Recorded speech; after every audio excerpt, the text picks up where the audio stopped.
Hello বন্ধুরা, কী অবস্থা তোমাদের? যে পরিমাণ গরম পড়ছে, গরমের মধ্যে বরফের ভর্তা, বরফের মাখা, বরফের ঝোল, বরফের চচ্চড়ি করে খেলে খুব ভালো হবে। তারপরেও আমি চলে আসছি অন্য একটা রেসিপি নিয়ে। প্রথমে হচ্ছে কালো সর্ষে, তারপরে কাঁচা লঙ্কা, লবণ আর আম আর তেল দিয়ে আমি একটা পেস্ট করে নিলাম। নতুন একটা রান্না করব, যেটা আমার রেসিপি, আমি আর ইউটিউব দেখে কোনো রান্না করব না।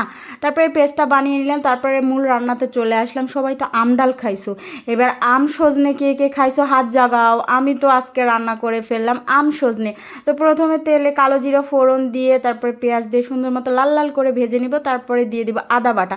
আদা বাটাটা সুন্দর করে ভেজে নেওয়ার পর তারপরে দিয়ে দিব গুঁড়ো মশলা, যেটা আমরা খাই প্রতিদিন, সেটাই দিব। ওই যে হলুদ, তারপরে লঙ্কা, জিরে, সে যা আছে সব কিছু দিয়ে সুন্দর মতো মশলাটাতে পানি দিয়ে কষিয়ে নিব। তারপরে আমি দিয়ে দিব এখানে সজনেটা দিয়ে হাফ সেদ্ধ করে নেব। সুন্দর মতো কষিয়ে কষিয়ে রসিয়ে রসিয়ে রান্না করতে হবে। রান্নাতে কষানোটা যদি ভালো না হয় তাহলে রান্না খেতে ভালো লাগে না। তারপরে তো আমার কষানো প্রায় হয়েই গেছে। এখন আমি সজনেটা দিয়ে আরও কিছুক্ষণ কষিয়ে নিব। তারপরে আমি হচ্ছে যে আমটা দিয়ে দিব। আর আমটা কিন্তু দিলে সজনে সেদ্ধ হবে না, এই জন্য একদম যখন সজনেটা সেদ্ধ হয়ে যাবে তখনই কিন্তু আমটা আমি দিয়ে দিব। তো এই রান্না করতে করতে আপনারা কেউ মোবাইল দেখবেন না, তাহলে আমার মতন হয়ে যাবে অবস্থা।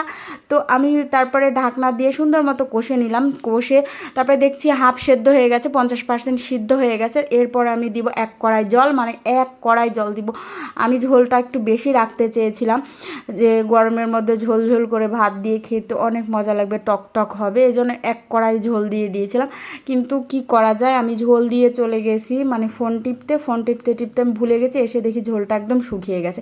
এই যে আমার বলক উঠে গেছে, মানে বলক উঠে অনেকক্ষণ ফুটছে। তারপরে দেখি সজনেটা সেদ্ধ হয়ে গেছে। এই পর্যায়ে আমি ওই পেস্টটা দিয়ে দিয়েছি।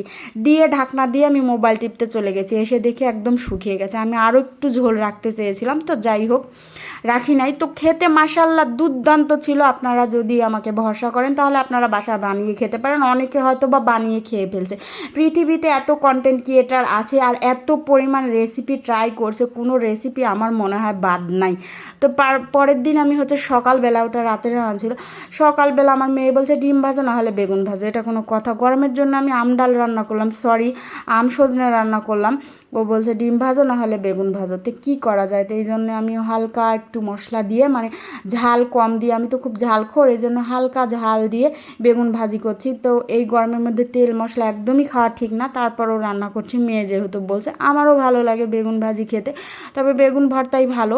বেগুন ভর্তাতে তেল কম লাগে আর বেগুন ভাজিতে তেল বেশি লাগে, যত তেল কম খাওয়া যায়। আমি তো ডায়েটে আছি, তেল কমই খেতে হবে। তো আমি 1 পিস শুধু বেগুন ভাজি খাইছিলাম।